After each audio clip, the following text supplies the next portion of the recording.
Баршаңызға сәлем. Бауырсақтың ерекше рецептісімен бөлісетін боламын. Осындай керемет болып көтеріліп, арасы тығыз болмай пісетін және дәмі өте керемет шығатын бауырсақты жасап көріңіздер.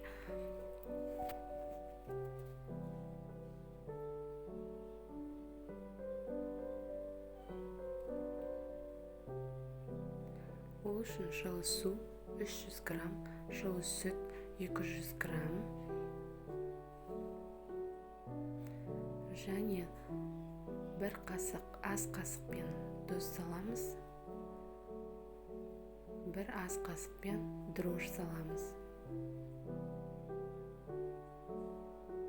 және 2 ас қасық сұйық май құятын боламыз. Ерігенше осылай араластырып дрожжымыз, тұзымыз ерігенше араластыратын боламыз.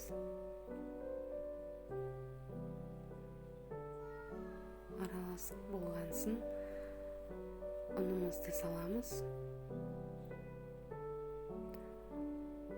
Ұнымызды көз мөлшерімен есептеп елеп алатын боламыз.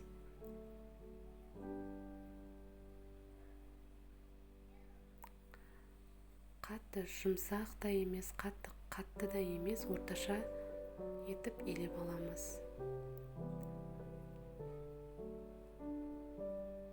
Осылай кішкене бірігіп болған соң, кішкене сұйық майымызды құйып, тағы да иі қанғанша елейтін боламыз.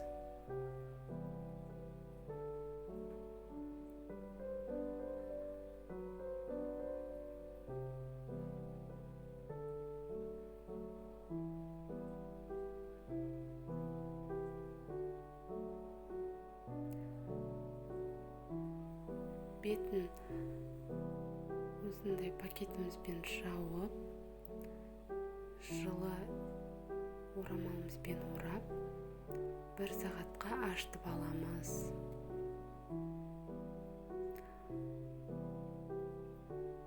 Тестамыз ашыды,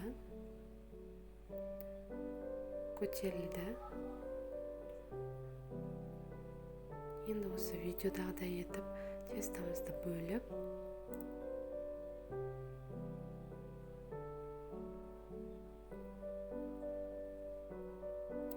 менде осындай 3 бөлікке бөлінді.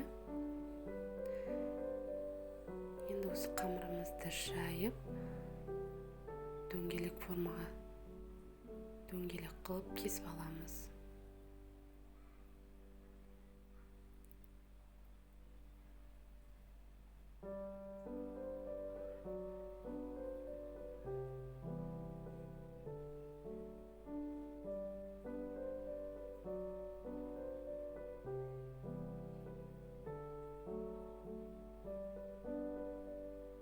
Кішкене көтерілгесін қызып тұрған майымызға салып пісіріп алатын боламыз.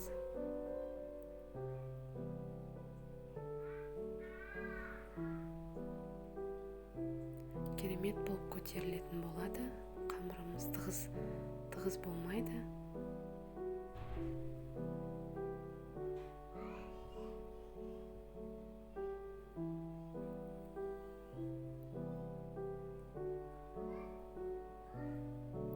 Осылай 2 жағын қызарғанша қуырып аламыз.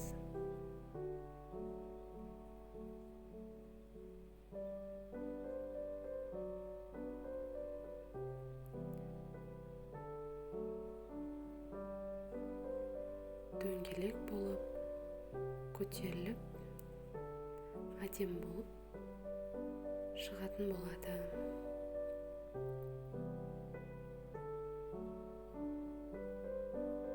Сіздер де жасап көруге кеңес беремін.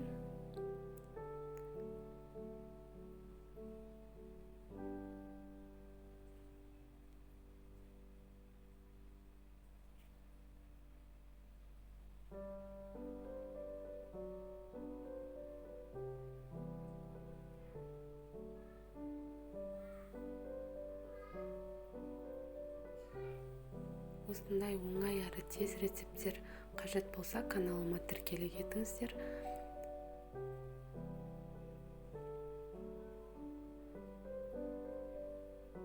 Қараңыздар, керемет болып көтеріліп пісіп шықты.